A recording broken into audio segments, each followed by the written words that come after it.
I want to say this without any fear of contradiction. Who was the first assassinated major character in this regime? It was General Ogola. I mean, that's the truth. Recently, who are the major figures in Kenya who have died mysteriously? It was Roslyn Odede from Kenya National Human Rights Commission.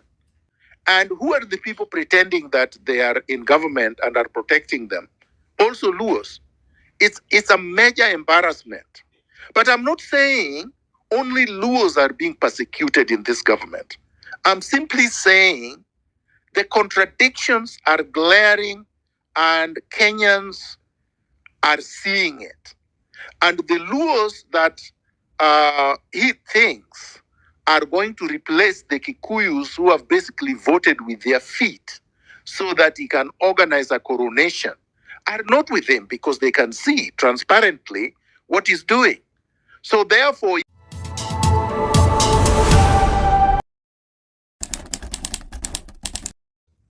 governance is not just what people do.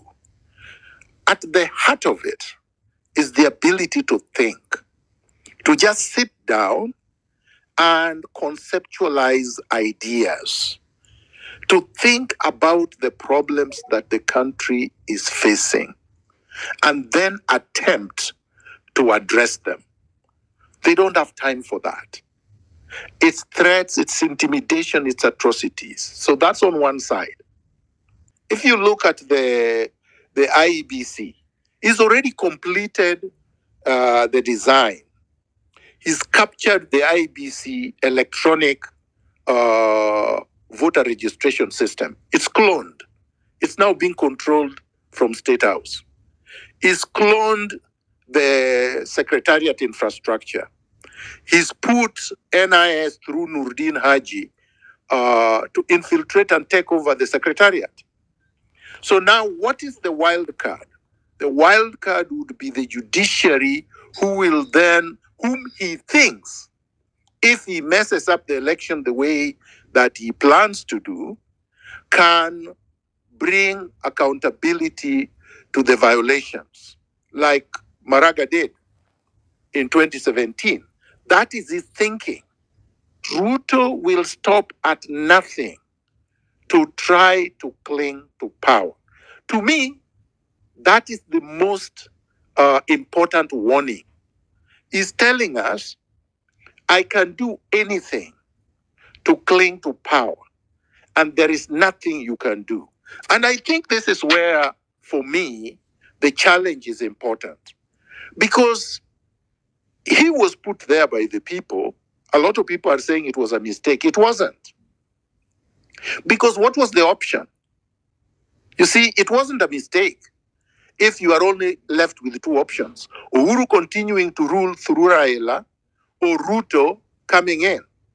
So if you put Ruto, a weakened Ruto, it's easy to take him out than to let an entrenched president who has been there for 10 years to continue. So for me, Kenyans showed Ruto that we can give it to you and take it away. So Ruto is extremely weak, and you've seen he's very vulnerable.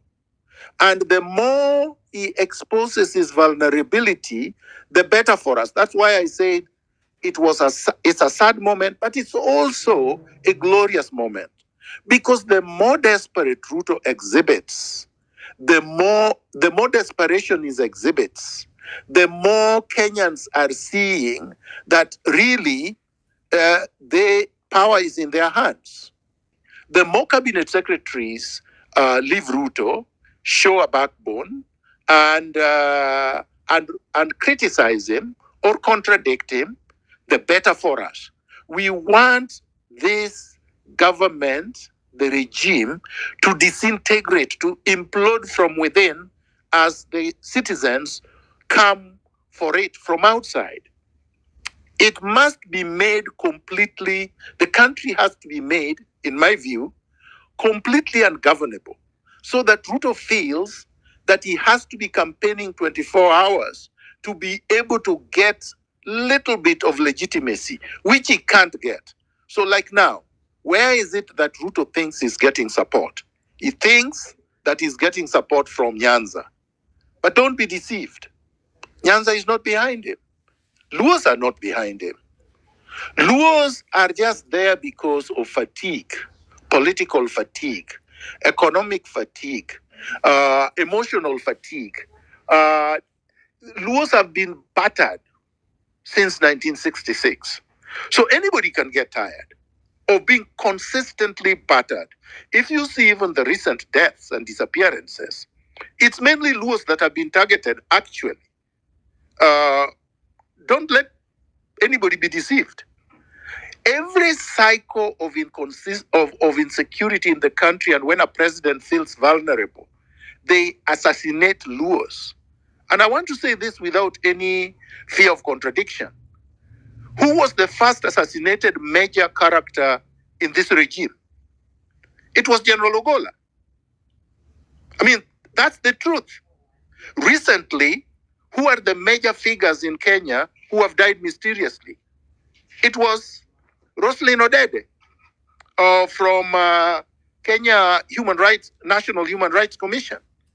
And who are the people pretending that they are in government and are protecting them? Also Luos. It's a major embarrassment.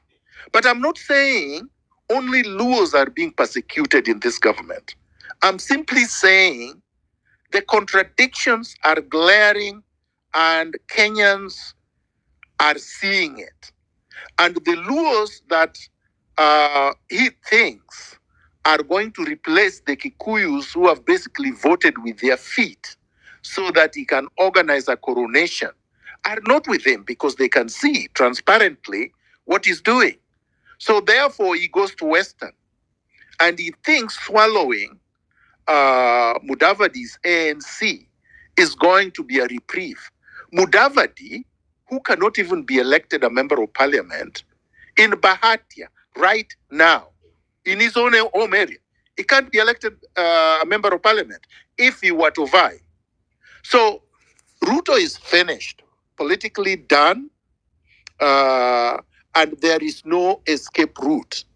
I'm going to finish here by saying that the onus now, the duty, is in all of us, patriotic Kenyans, people who have been in the trenches, people who have memory, and I know a lot of people do, people who have a sense of dignity and a sense of self-worth, people who know what citizenship means and the powers of a citizen vis-a-vis those they delegated responsibilities of public office to, people who understand the constitutional remits of what a president is supposed to do or not supposed to do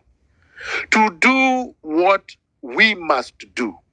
And that is rally each other, mobilize each other, encourage each other, support each other, expose this regime in every way possible, all the time, and mobilize and gather in as many numbers as possible in all spaces to be able to push Ruto out of power.